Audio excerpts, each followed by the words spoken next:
বন্ধুরা চলে এলাম ছোট্ট একটা রেসিপি নিয়ে। বন্ধুরা আজকের আমার রেসিপি কুমড়ো চিংড়ি মাছ দিয়ে একটা মুখরোচক অসাধারণ একটা রেসিপি। একটা লাইক দিয়ে আজকের রেসিপিটা দেখার অনুরোধ রইল।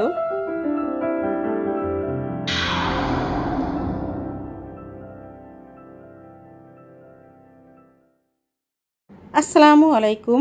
আমি এখানে বন্ধুরা একটা কুমড়ো নিলাম। কুমড়োটা মিডিয়াম সাইজের একটা কুমড়ো, আর এই কুমড়োটা আমি পুরোটাই রান্না করব। দেখতে থাকো প্লিজ একটা লাইক দিয়ে।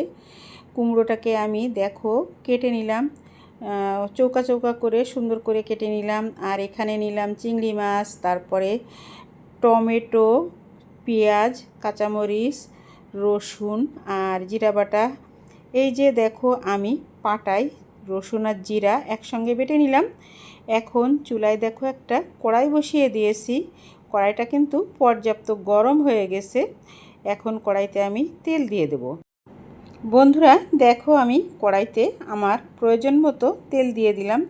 তেলটা কিছু সময়ের মধ্যে গরম হয়ে যাবে। এখন আমি দিয়ে দিচ্ছি পেঁয়াজ কুচি। আরও কিছুটা পেঁয়াজ কুচি আমি এখানে দেব।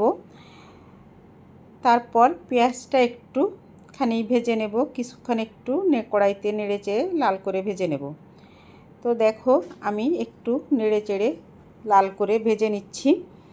তো এখন একটা রেসিপি কিন্তু রান্না করতে বেশি সময় লাগে না, কিন্তু এর প্রিপারেশান গোছগাছ করতে কিন্তু বেশ সময় লেগে। বন্ধুরা দেখো আমি এখানে মাছগুলো দিয়ে দিলাম। মাছগুলো দিয়ে আবারও একটু নেড়ে নিলাম।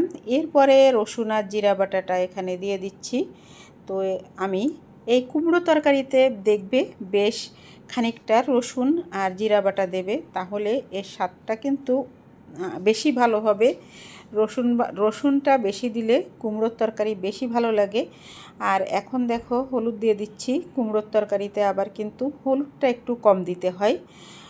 আর এরপরে দিয়ে দিব লবণ। বন্ধুরা হলুদ লবণ দিয়ে আবারও আমি নেড়ে চেড়ে কষিয়ে নিচ্ছি। চিংড়ি মাছ কিন্তু খুব বেশি কষানোর প্রয়োজন হয় না।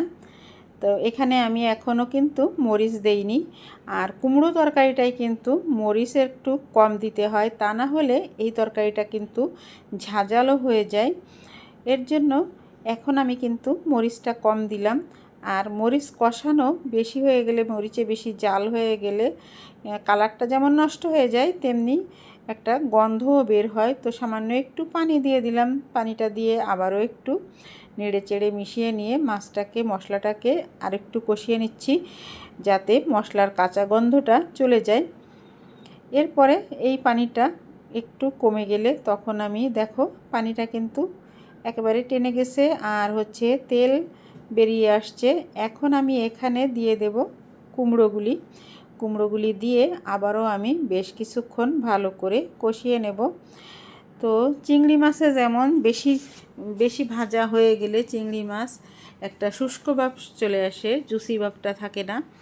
এর জন্য পানি দিয়ে কষিয়ে নিলাম। বন্ধুরা এখন আমি কুমড়োটাকে ভালো করে কষিয়ে নিয়ে তারপরে একটু কিছুক্ষণের জন্য ঢাকা দিয়ে দেব, যাতে কুমড়োটা সিদ্ধ হয় আর সফট হয়ে যায়।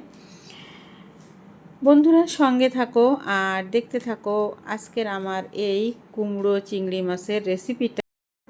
এখন দেখো আমি কিছুক্ষণের মধ্যে জন্য ঢাকা দিয়ে দিলাম, আর একটু পরেই এসে আমি ঢাকনাটা তুলে নিলাম। আবারও একটু নেড়ে চেড়ে মিশিয়ে দেব। তো দেখো কুমড়ো থেকে কিন্তু এখনও খুব বেশি পানি বের হয়নি। আরও একটু কিন্তু ঢাকা দিলে আরও কিছুটা পানি বের হয়ে যাবে। তো বন্ধুরা তোমাদের আমার এই ছোট ছোট রেসিপিগুলো কেমন লাগে অবশ্যই কমেন্টের মাধ্যমে জানাবে। এই রান্নাগুলো যদি তোমরা একবার করে খেয়ে দেখো তো কিন্তু তোমাদেরও ভালো লাগবে। আবারও কিন্তু আমি একটু নেড়ে দিচ্ছি। বন্ধুরা সঙ্গে থাকো আর দেখতে থাকো। আর আমার এই ছোট ছোট রেসিপিগুলো তোমাদের কাছে একটা অনুরোধ রইল, সম্পূর্ণ দেখার চেষ্টা করো। আবারও আমি কিন্তু ঢেকে দিচ্ছি। আমি জানি আমার বন্ধুরা সবাই কিন্তু খুব ভালো রান্না করতে পারে। তো আমি কিভাবে রান্না করি সেটাই আমি তোমাদের সাথে শেয়ার করি।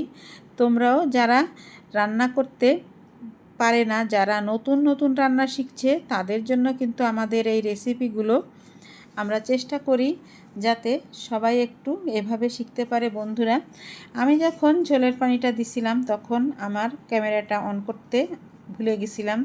তো এখানে আমি গরম পানি দিয়ে দিলাম, আর পানিটা দিয়ে আবারও কিন্তু একটু উপর নিচ করে মিশিয়ে নিচ্ছি। আরও কিছুটা পানি আমি দিলাম। তো কুমড়ো তরকারিতে কিন্তু একটু ঝোল না হলে কিন্তু ভালো লাগে না। হয়তোবা অনেকেই জানে না যে কুমড়ো তরকারিটা একটু ঝোল রেখে রান্না করতে হয়, তার জন্য একটু পানির পরিমাণও বেশি দিতে হয়। এই কুমড়োতে কিন্তু যখন আমি চুলাটা বন্ধ করে দেব তখন কিন্তু একটু ঝোল না থাকলে কুমড়াতে অনেক ঝোল টেনে নেয়।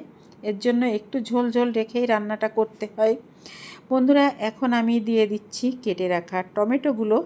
তো দেখতে পাচ্ছ আমার আজকের এই কুমড়ো তরকারিটা কত সুন্দর কালারফুল লাগছে, আর দেখতে যেমন লোভনীয় লাগছে, খেতেও কিন্তু দুর্দান্ত হয়েছিল।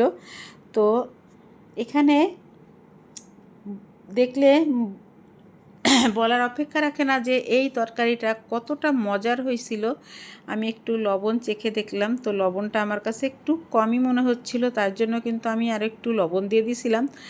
আর ওই যে কষানোর সময় আমি কিন্তু মরিচ কম দিয়েছিলাম, তার জন্য এখন আমি কয়েকটা কাঁচামরিচ চিড়ে এখানে দিয়ে দিলাম।